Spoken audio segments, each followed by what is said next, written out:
Et Pierre Blériot-Niémec, l'autre volet de cette préoccupation porte justement sur l'autonomisation économique et l'impact sur le développement durable. Madame a déjà donné quelques esquisses de réponse. Alors, quel peut être justement le lien entre l'entrepreneuriat féminin et le domaine économique dans un pays qui s'appelle Cameroun?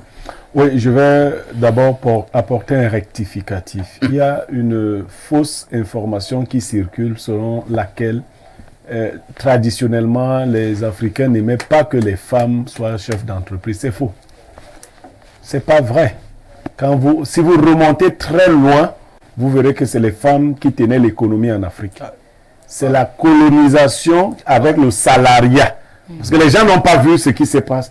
Nos papas, ils passaient même, nos arrière-grands-parents, et ils étaient toujours assis en train de boire. Dans la plupart des travaux champêtres et des autres travaux économiques, la couture, le tissage, c'est les femmes qui apportaient de l'argent. Ah oui, ça donc, on n'a jamais eu peur que vous apportez. D'ailleurs, une bonne femme en Afrique, c'était celle qui apportait de la richesse à son mari. Voilà. Le problème, c'est que l'Occident est venu avec sa vision et dans les emplois salariés de l'Occident, c'est le profil masculin qui prédominait. Les hommes ont donc commencé à aller au travail. Les travaux anciens se sont écartés. Les femmes ont commencé à rester à la maison et à développer quelque chose de pervers. Deuxième correction que je vous apporte, vous avez accusé abondamment les hommes. Mais vous n'avez pas dit quel était le vrai problème. Tous les hommes n'ont pas ce problème. Mais beaucoup l'ont. Pourquoi? Ici, on parle des fumées d'une des dames Niémec. Et je crois que j'en fais la promotion. Vous savez, je suis même... comment elle m'appelle? Son commercial. Ah oui. Nous tous ici, nous l'encourageons. Je lui dis que je souhaite qu'elle soit millionnaire. Mais peut-être, il y a d'autres raisons à cela. Qu'est-ce qui fait le frein que les hommes vous opposent? Les femmes, naturellement, sont hypergamiques. J'aime pas les mots très forts. C'est-à-dire que la femme aime être soumise à un homme qui la dépasse, pour le dire comme ça. C'est comme ça que vous êtes. Dès que la femme a le sentiment que tu ne la dépasses plus... C'est vrai aussi. Mais c'est ça, non, le mépris s'installe. C'est ça le mental des femmes. C'est pour cela que la stratégie que certains hommes utilisent, donc, c'est d'empêcher que la femme ne les dépasse. Bon, maintenant, il y a des gens qui estiment, moi, dépasser matériellement n'est pas un problème. Mais j'ai souvent dit, il est vraiment difficile de me dépasser. Je parle là du mental. Donc, c'est pas matériel. Tu peux avoir les milliards. Donc, ça, mais tu peux m'avoir tes milliards, là, c'est moi qui les gère. Voilà. Non, moi, mais pour être déjà polygame, il faut être un bon sorcier. Donc, il y en a même qui me... Mais c'est clair. Je peux même m'asseoir à la maison où tu travailles, je mange. Ta famille se plaint. Non, mais je m'assois, je mange. Bon, c'est parce que je ne suis pas fainéant. Donc, je veux dire que ce qu'il faut cultiver, en plus chez vous, femmes chefs d'entreprise, c'est cette retenue-là. Parce que quand la femme entre dans les affaires, elle ne pense qu'argent. Hein? Oui, elle pense qu'argent. Ah oui, elle pense qu'argent. Oui, elle ne fait plus ses tâches de femme. Elle confie jusqu'à votre literie à quelqu'un d'autre. Jusqu'à vos sous-vêtements parce qu'elle est dans l'entrepreneuriat. Donc, il faut savoir rester femme tout en étant chef d'entreprise. Et cela donc, nous parlons donc du développement durable. Sustainable development. Comment le développement peut être durable si la famille n'est pas durable? Il ne faut pas que l'argent vienne détruire le socle de la famille. L'argent doit contribuer à renforcer les membres de la famille. C'est-à-dire ça doit être mis au service de la famille. Celle qui existe et celle à venir. C'est-à-dire les projets doivent rester communs. L'autre dernier problème parfait, ce sont nos familles. Tant que vous épousez une femme dont vous êtes supérieur, à laquelle vous êtes supérieur matériellement, sa famille ne se plaint pas. Vous devenez un mauvais mari dès le jour où elle a l'argent. Moi, je vois que Niémec... je crois qu'il faut que tu quittes d'abord Niémec. Parce que c'est pour ton argent que Niémec est là. Mais dites à vos familles que dès que la famille s'effrite, l'économie aussi s'effrite. L'argent qui est produit, c'est pour accompagner les membres de la famille. Payer de bonnes études aux enfants, soigner les enfants, les encadrer, aider les autres membres de la famille à s'émanciper. Parce que vous n'allez pas émanciper vos collaborateurs sans émanciper votre propre famille. Donc la femme devrait être chef d'entreprise, gagner beaucoup d'argent, mais le gagner pour le bien de sa famille. Merci Pierre Blériot pour cette prise de parole qui a tout l'air d'une démonstration. Bernardo Basson, pour un pays qui s'appelle Cameroun, avez-vous l'impression que pour le domaine de l'entrepreneuriat féminin marche bien? Marcher bien, non. Tout à l'heure, vous avez vu quand M. Nyemeka a ouvert la bouche, j'ai applaudi. Parce qu'il m'a pris les mots dans la bouche. Et je comptais demander à M. Zambo, je suppose qu'il est très cultivé, s'il sait qui était la reine de Saba, s'il sait qui était Nefertiti, la femme du pharaon Akhenaton, et s'il ne sait pas qu'en Afrique, femme égale fertilité, femme égale fécondité, femme égale multiplicité, tandis que l'homme égale stagnation, force et puissance. Ça veut dire dans les champs, les hommes allaient abattre juste. Ils rentraient, les femmes allaient semer parce qu'elles ont les mains de la fécondité. Conséquemment, la femme ne peut être qu'au centre de l'économie. Elle ne peut pas être ailleurs. Si elle n'y est pas, l'économie ne sera pas fertile, elle ne sera pas productive. Ça, c'est le principe consacré chez nous en Afrique. Les traditions arabes surtout, même pas forcément celles chrétiennes, les traditions arabes surtout, sont venues et ont plié le rôle de la femme par l'Afrique du Nord, l'Empire ottoman, puis c'est descendu jusqu'ici, septentrion, vous voyez un peu. Donc globalement, parfait ici, ça c'est un premier point à rétablir. Le second point, c'est que ça marche mal parce que l'éducation a posé problème. Nous sommes sortis de l'éducation de l'économie pure pour celle de l'économie virtuelle, à partir d'abord du système des églises. Parfait ici, de nos jours, les femmes passent plus de temps à l'église qu'à réfléchir pour produire de l'argent. Je ne dis pas que l'un empêche l'autre. Parce qu'il est possible d'aller à l'église et d'être fructueuse économiquement parlant. Mais aujourd'hui, les pasteurs et les prêtres leur prennent tout le temps parfait à ici. Elles réfléchissent plus projet, elles réfléchissent plus argent pour beaucoup, mais c'est que papa a dit que, le fils de Dieu a dit que, le Dieu de papa a dit que, et ça c'est un frein à l'avancée. Deuxième chose, les femmes aujourd'hui ne savent pas que le mariage n'est pas c'est-à-dire un reposoir ou un dortoir. Le mariage est un lieu dans lequel on apporte une productivité. Elle pense mariage en ceci que je vais aller me cacher là-bas, l'homme va s'occuper de moi. Alors prise en charge. Oui, alors qu'il faudrait aller se marier en ayant à l'idée que je vais dans mon foyer pour apporter ma main fertile à un homme qui aura la puissance. Donc puissance plus fertilité égale productivité égale production. Elles n'ont plus cette vision. C'est maintenant que l'homme doit s'occuper de moi, l'homme doit me chouchouter. Donner l'argent aux femmes. Donner l'argent aux femmes, vous voyez. Et pourtant, elles adorent. Production, les femmes produisent même plus que les hommes. Parfait, ici, dernier point. Oui. C'est que l'entrepreneuriat féminin aujourd'hui tend véritablement à s'orienter vers tout ce qui est cosmétique, aspérité et autres. Tout ce qui est superficiel. Donc, ce qu'elles recherchent dans leur production, c'est l'argent rapide. Le développement durable signifie qu'on produit aujourd'hui pour résoudre les problèmes d'aujourd'hui, mais sans détruire le patrimoine de ceux de demain qui devront également produire et subvenir à leurs besoins. Sauf qu'aujourd'hui, même leurs peaux sont desquamées, même leurs peaux sont décapées. Elles oublient que cela va même affecter les cellules et même les enfants sortiront parfois Fanta, Coca, bleu, marron, kaki, vert, violet. Parce qu'elles-mêmes nous oublient que... C'est toujours pour parler des femmes comme ça. Non, je parle des enfants qui naîtront. Parce que parfois ici, aujourd'hui, quand une femme entreprend, c'est quoi? C'est qu'elle vend les mèches, c'est qu'elle vend les soutiens, c'est qu'elle vend les strings, c'est qu'elle vend je sais pas, tout ce qui est ongles, etc. Mais ce n'est pas que ça. La vie, c'est dans la terre. Mais on les éduque plus à cultiver. Les mères aujourd'hui elles-mêmes cultivent la paresse en leurs filles. Tu es trop belle pour travailler la terre. Tu es trop belle pour faire du champ. C'est une mauvaise éducation. La mère veut que la fille lui amène le DG. Oui, et qu'elle vende le primaire. Tu es trop belle. Les hommes donnent l'argent aux femmes. Vraiment, les mamans, éduquer les filles dans la question de la terre. Et c'est à partir. Vendre, par exemple, le poulet, le poisson, comme Madame Yemek fait. Pour moi, c'est plus intéressant que de vendre les mèches. Honnêtement, ça c'est pour moi. Mais comme l'autre. Oui, c'est vrai que l'un n'empêche pas l'autre. Si la vente des mèches peut apporter quelque chose dans le foyer, peut faire développer la famille, et durablement, ne pas encourager la femme. Et je suis pour l'homme. Mais et durablement, qu'est-ce qu'on gagne? Dans 400 ans, dans 500 ans. Très bien. Et je passe d'abord la parole à Joseph Zambo. Joseph qui voulait d'abord réagir sur un pan de l'analyse de Bernardo Basson. Oui, je voulais revenir sur quelque chose de très spécifique. Allons-y. Ce sujet-ci-là, il est très intellectuel, mais sauf qu'on ne peut pas aller sur un certain niveau si les bases ne sont pas déjà établies. Je crois que M. Blaireau nous a donné la base des choses. En Afrique, c'était des femmes qui géraient tout et je suis d'accord, mais avec l'éducation actuelle, on a un problème au niveau de l'éducation que nous inculquent nos parents aujourd'hui. Ça signifie quoi? Lorsque la fille part en mariage aujourd'hui, la mère fait l'effort de ne pas rigoler avec sa beauté.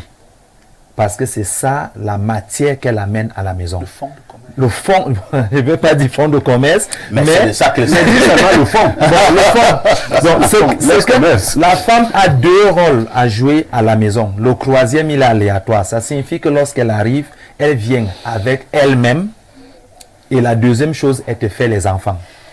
La prise en charge de la maison, elle dépend de ce qu'elle pense des économies de son mari. Qu'elle peut dire, je pense qu'il faut des une ménagère, parce que c'est le salaire que tu touches et que ça peut déjà permettre de prendre une ménagère à la maison. Parce qu'elle dit que je ne peux pas te faire les enfants et je viens encore me casser à gérer toute cette maison. Et maintenant, chez nous les hommes, lorsque nous on grandit, quelle est l'éducation aussi qu'on nous donne à la maison lorsqu'on s'en va chercher une épouse? On nous dit aussi que, monsieur, il faut savoir que la femme, pour que tu puisses bien garder celle-là, il faut que tu lui donnes de l'argent. Maintenant, comment donner de l'argent à une personne qui en a déjà assez?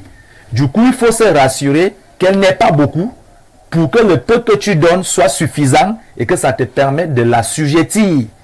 Parce que je dis encore aujourd'hui, le choix de l'homme aujourd'hui dépend de ce qu'il a dans ses poches. Ça, c'est les bases.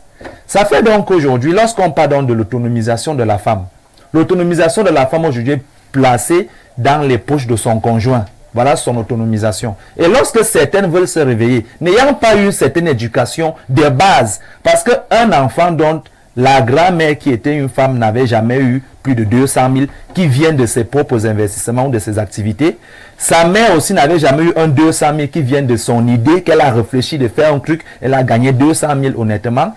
Qu'est-ce que cet enfant-là aura? Du coup, aujourd'hui, toutes les activités informelles sont dédiées aux femmes. Et en Afrique, selon les statistiques, il n'y a que l'Égypte qu'on trouve que les activités informelles, il n'y a que 4% qui sont gérées par les femmes. Et les activités formelles, la plupart, ce sont des femmes qui les gèrent. Mais je dis au Cameroun, quand on parle de l'informel, c'est les femmes, majoritairement, vendeuses de beignets, les perruques, les ceci. Elles ne mettent... Bon, si c'est une activité, peut-être. Mais le beignet, le piment, oui, le piment de beignet, voilà. Au Cameroun, le piment est devenu polysémique. Hein? Moi, je parle du piment de beignet. Ça dépend. Il y a le piment rouge, il y a le piment jaune. Toujours, est-ce que ça pique? Le piment rouge, c'est ce qui est sur les étalages là. Le piment jaune. C'est ce qui est où? Ne me pose pas la question. D'accord, tu en parles, non? Parce qu'il faut que tu comprennes. Voilà. Chutons, Justement, Joseph pour Zambo. chuter, on a un gros problème au Cameroun, et cela, ça s'effectue dans plusieurs domaines, de ce qu'on entend par la sagesse de nos anciens, c'est-à-dire nos papas et nos mamans, parce que ce qu'ils disent prédomine même sur notre propre savoir. C'est-à-dire ce que nos parents nous enseignent prédomine sur ce qu'on a appris et notre propre expérience. Entre-temps, quand même, hein, Joseph Zambo, gardez le microphone. Lorsque nous mettons cette problématique sur le plateau, comme nous sommes en train de le faire ce matin, est-ce qu'il ne faut pas quand même aussi parler aux hommes de laisser un peu les femmes entreprendre? Au-delà de tout, les hommes, en ce moment, freinent des quatre fers, hein, comme nous disait madame. Nous avons vu plein de foyers qui ont volé en éclats parce que la femme insistait à entreprendre et l'homme disait non, et finalement l'homme dit bon, comme tu me manques de respect, je pense que tu choisis entre ton boulot ou bien ton entreprise et moi. Voilà. Et certaines femmes ont choisi d'aller ouvrir leurs entreprises et laisser le mariage. D'autres femmes également, comme nous sommes des Africains, on préfère rester au foyer et non plus, ne sont plus lancés dans l'entrepreneuriat. Que faut-il faire? Y a-t-il quelques suggestions, une solution pour que nous, les hommes, nous commencions un peu à lâcher les femmes, à entreprendre? Bon, moi, ce que je dirais pour faire court sur cette situation, c'est au niveau de la base. Oui. On a une confrontation entre la sagesse et l'intelligence. La sagesse, c'est ce que nos ancêtres nous ont appris. L'intelligence, c'est ce qu'on a appris à l'école. Ça signifie quoi? Pour l'homme, aujourd'hui, lorsqu'il s'assoit à la maison et il prend sa femme, dans sa tête, c'est que si celle-ci obtient de l'argent, comment je gère? Du coup, ce qui fait peur, on préfère ne pas se lancer. Les hommes ont peur de laisser les femmes entreprendre, de peur de ce qui peut arriver. Et il faut simplement voir chez le voisin, voir chez l'autre. Et cette peur fait en sorte de ne même pas essayer pour le bien de la famille. Donc, ce qui fait donc qu'il y a donc des grosses guerres internes qui interviennent où la femme dit, je veux faire quelque chose, l'homme dit, tu ne fais pas. Et quand on fait intervenir les parents, il faut écouter ce que les parents vont dire. Mais si ton homme te demande de ne pas faire, tu ne fais pas. Aussi, non? Tu laisses, non? Ça signifie qu'il peut gérer. Et on n'aime pas les filles qui tiennent tête à leur mari. Voilà. En fait, le problème, c'est Oui, quoi? madame. C'est que les hommes, tout ce qu'on demande, c'est qu'ils changent de mentalité. Changer de mentalité. Cesser de croire que ce qui fait la force d'un homme, c'est ce qu'il a dans sa poche. C'est ça qui nous tue. Moi, je vais prendre l'exemple. Si j'ai un projet, Oui. Monsieur Parfait ici, qui est mon chéri, n'a pas l'argent pour financer le projet. Mais il a les idées Ouais. pour faire naître ce projet et pour grandir. Moi, j'ai l'argent. Mais lui, il a les idées. Mais attendez un peu. Qui est le plus riche? Qui est le chef? Qui est le roi? C'est celui qui a les idées. C'est celui qui a les idées. Que l'homme arrête de croire que c'est parce que lui, l'homme, en fait, la force de l'homme, c'est ce qu'il a dans la poche. Moi, je vais dire aux hommes, si toi, tu as la sagesse, tu as l'intelligence, et que la femme n'a que l'argent, croyez-moi, elle sera soumise. Parce que c'est ton intelligence là qui me permet d'être riche. C'est ton savoir dont j'ai besoin pour avancer. Ton soutien aussi moral, parce qu'arrivé à un certain niveau, je tombe. Il y a des jours, je m'enferme dans ma chambre, je pleure. Je dis, je pleure. À ce moment, tu viens, tu me dis, ma chérie, ça va, ne pleure pas. Je te reconnais d'être une femme brave, d'être une femme forte. Accepte que tu es tombée, tu vas te lever. Alors bon, j'ai pensé que comme ça, là, tu peux un peu te lever en faisant comme ça. Mais tu es mon Dieu sur terre. Voilà une idée qui te relève. Voilà, tu es mon Dieu sur terre. Oui. Parfois, ici, ce qu'on dit est vrai, mais en fait, il y a un problème. Avant le mariage, pas dans l'Afrique traditionnelle, hein, pendant l'Afrique post-coloniale, le mariage était la principale entreprise d'une femme. Oui. Tu fais quoi maintenant, ma Je suis copine? marié. Je suis marié. C'est bon, c'est que tu as réussi ta vie. Oui. Mais c'est vrai, mais c'est ça. Non, non. L'entreprise a échoué. Ouais. Parce qu'aujourd'hui, les femmes ont les mêmes possibilités de trouver les emplois que les hommes. Oui. Voilà. Ça devient donc une autre affaire. Le prisme par lequel nous prenions le mariage, l'homme allait vers une femme faible par rapport à lui. Lui-même choisissait Oui, c'est vrai. une femme faible. Oui. Aujourd'hui, Pour avoir de l'ascendant. Oui. aujourd'hui, la faiblesse ne se situera plus au niveau économique. Tu veux avoir une femme sur laquelle tu as de l'ascendant, il faut travailler les neurones. Voilà. Les neurones. Parce qu'en fait, ce ne sera plus facile. Si tu ne les travailles pas, cherche aussi une toc-toc. Parce qu'il y a aussi des femmes qui ne peuvent jamais entreprendre. Ça, c'est Là, tu es au moins sûr Une que grande consommatrice. Les celle-ci, consommatrices, il y en a vraiment. après le postérieur, elle n'aura plus rien. Vous nous rappelez une chanson Oui, hein, oui. d'un dit fils et ton. Oui. Wanga Soedie. Nga Soedie à dame. Voilà. Voilà. Voilà. Donc, si tu veux une femme qui sera soumise, prends celle qui compte seulement sur le 4.